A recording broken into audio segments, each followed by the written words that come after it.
afternoon, all. This is Kirt Cathey with 5 hacking tips.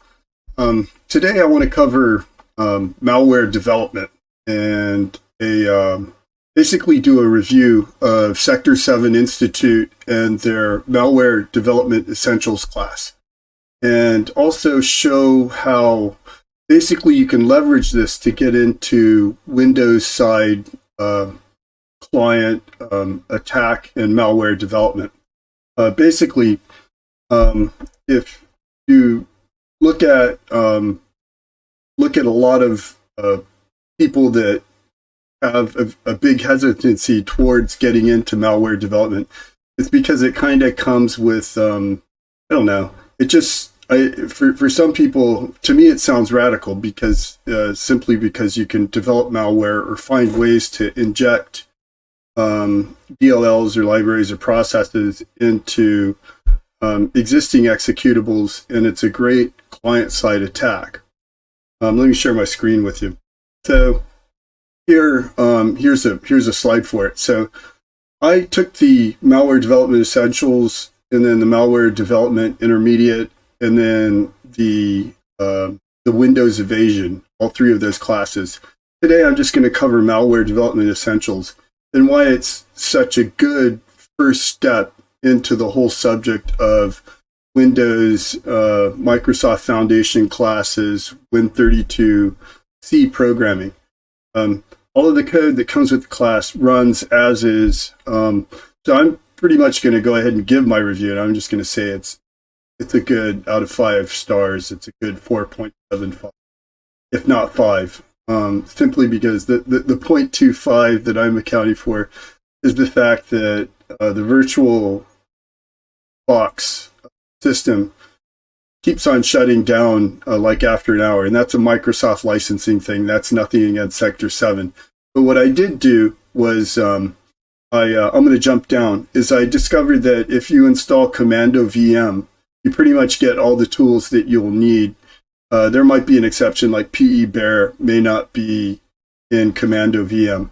And then another thing, I asked up on LinkedIn, nobody responded. I asked in some other groups, in Facebook and even on IRC chat, nobody responded. But I ran Commando VM in Windows 11, and it went through fine. There were a couple of errors. I followed up on it, and it was software update or 2. It was a couple of them. That was about 4 weeks ago. So I don't remember exactly what, but it wasn't that big of a deal. But I hit the ground running in doing malware development, even on that system.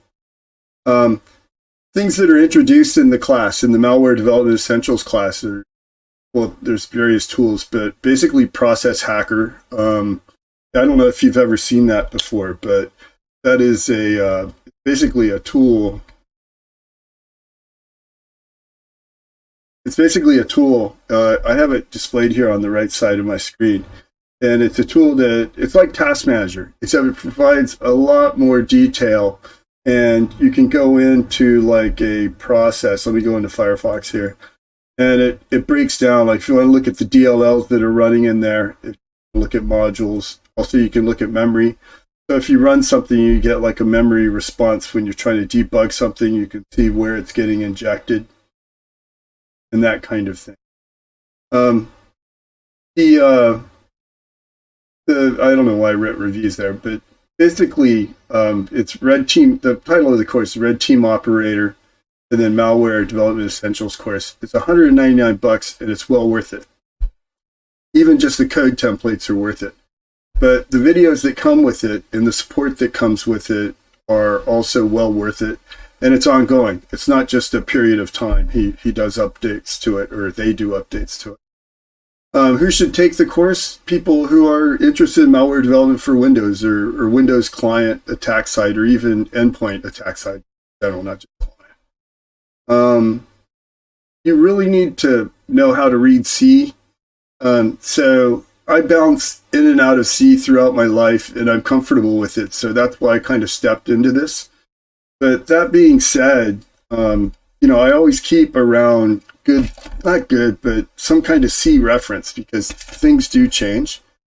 So I picked this up a couple of years ago. It's a packet and it's called C programming. I'm not really into packet books, but it's interesting that they've come out with a couple of C programming books that are very basic and easy to understand.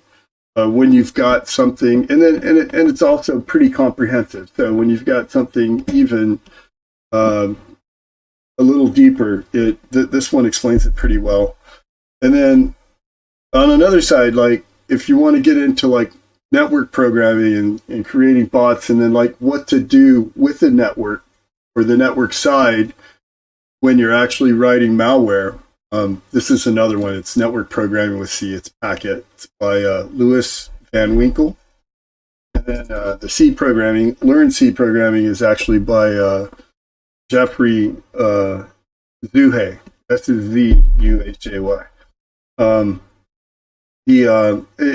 I mean, that's a good start. It's very Linux based. It's GCC based, and that's about all you need, because the way that they introduce the course and the comprehensive way that he introduces what we're doing during the course is priceless, because you can actually start out with just a very basic understanding of C, at least understanding how C pointers work and how C strings work and that kind of thing. You could actually get really far in this. And then also, last but not least, this is very much of a CTF or red teamer kind of skill. It's not just a regular like network or web application pen tester kind of skill.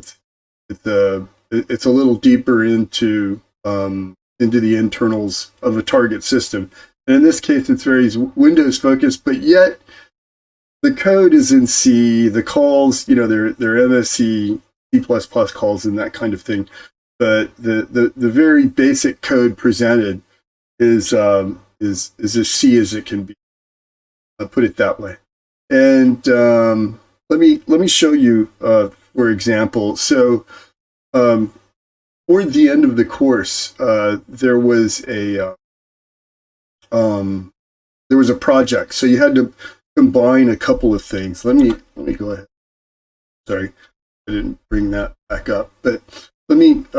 That said, let's go into, for example, this is like the course outline. He goes into what the portable executable is. Down here, there's a ZZZ, but I've asked many questions there. They're very responsive. Responds like within 24 hours, most times like by the time I wake up the day. He goes into droppers, obfuscation, hiding, backdoors, Trojans, all of that. But toward the end, he goes into code injection, and then direct code injection into the various payloads, either data or resources, that kind of thing. And then also it goes into DLL hooking and loading a DLL into a remote process. And that for me was the hooker. That took me into malware development intermediate, which is the next course, because when you look at the syllabus of that course, it's about various ways of hooking DLLs and doing it some pretty obscure ways that make it very effective, and combined with other things like obfuscation and hiding through encryption. And there's two different encryption options shown here. So let me show you the real deal. If we go down here, so I've got this is a program I set up, and I took it directly from the course and from the template. I augmented it a little bit, but I have it like hooking into Firefox and then going off to a remote server. So I'm going to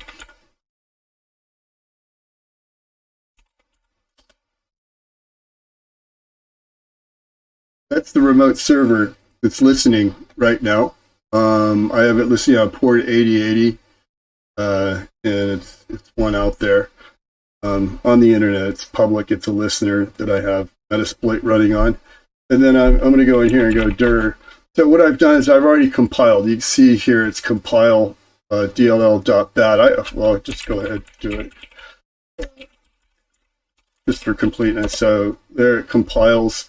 That's, he walks you in the course. They walk you through what that bat file is about and all of the different things and different ways that you can switch from a console app to a Windows app to be more evasive and all kinds of different stuff like that. And then if we look at when you inject a DLL, you actually have you have the DLL itself, and then you export the library, and then you have something called the DLL and attach the DLL to a given process. And in this case, I'm going to use Firefox.exe. So I'm also going to compile injector. There you go, it compiled. So we're all good there. So if I go in there, I should have inject DLL.exe. And do I have Firefox running? I do have Firefox running.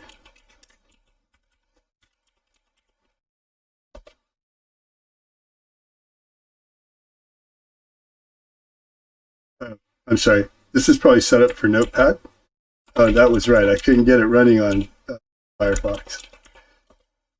Something, because it's Windows 11. So let's go back to that. And there, it shows that it injected into that process. And if I go up to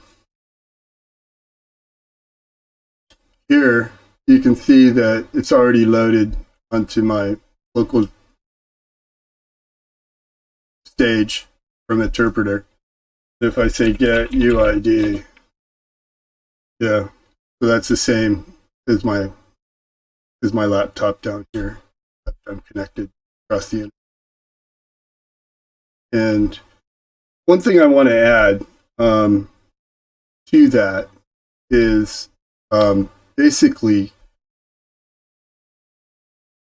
that this particular kind of knowledge combined with a bash bunny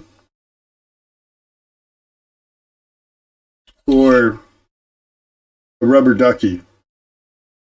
So, you know, with this, you're pulling a payload and you might have USB memory read-write access, so it's a much stiffer attack.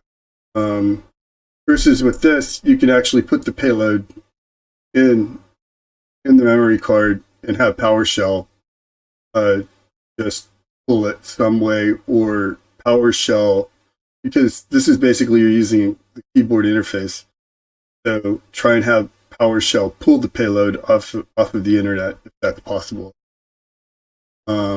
Besides all the loot that you get just from gathering it. But I mean, this kind of malware that's very low level, combined with physical attacks, are very dangerous. And needless to say, combined with phishing attacks, because essentially what you do here is you're dealing with, I mean, I'll even share screen, and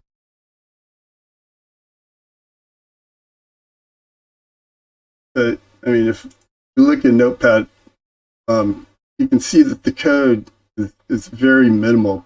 And do not ping me and ask me for a copy of the code, because I'm not going to give it to you. That comes with the class. Sign up for it.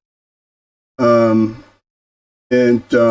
mean, it's very low level, and it's very it's a lot easier to fly under the radar with it. Put it that way, especially when you apply other methods to it that you learn in the later course. That's it for today. Thank you for giving me your time.